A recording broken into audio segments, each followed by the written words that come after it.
சமத்துவ மக்கள் கட்சி தலைவர் சரத்குமார் தனது கட்சி அலுவலகத்தில் செய்தியாளர்களை சந்தித்து வருகிறார். அதன் நேரடி காட்சிகளை பார்க்கலாம்.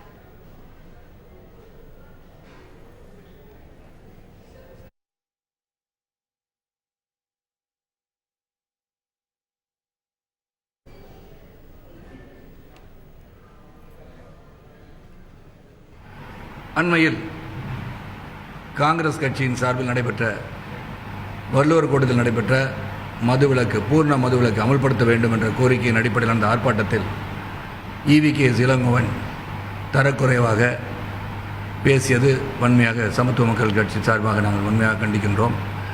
ஒரு பாரத பிரதமரும் தமிழகத்தின் முதல்வரும் சந்தித்து பேசியதை கொச்சைப்படுத்தியிருக்கிறார் என்று சொன்னால் காங்கிரஸ் மேலிடம் அவரை உடனடியாக பதவி விலகச் செய்ய வேண்டும் என்பதுதான் எங்களுடைய கோரிக்கை. காரணம், பெண்களை மதிக்கின்ற ஒரு பூமி நமது பாரத பூமி.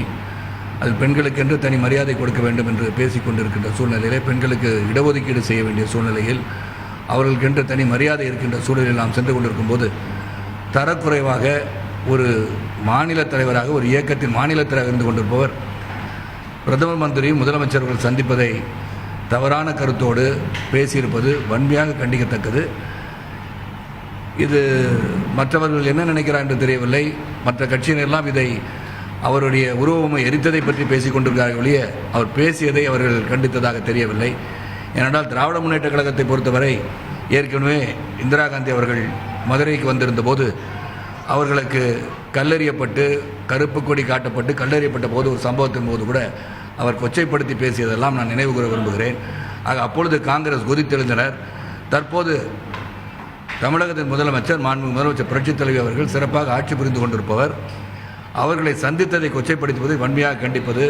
தமிழக மக்களே அவர்களை கண்டித்து வருகிறார்கள். அனைத்து இடத்திலும் அனைத்து இந்திய அண்ணா திராவிட முன்னேற்ற கழகத்தின் தோழர்கள் அவர்கள் ஆர்ப்பாட்டம் செய்த எந்த விதத்தும் தவறில்லை, கண்டிக்கத்தக்கதுதான் அந்த நிகழ்ச்சி. அவர் வருத்தம் தெரிவிக்கும் வரை அவர்கள் போராட்டம் நடத்துவது தவறு கிடையாது. ஏனென்றால் காங்கிரஸ் மேலிடம் அவர் உடனடியாக பதவி விலக சொல்ல வேண்டும் என்பது எங்களுடைய கருத்து.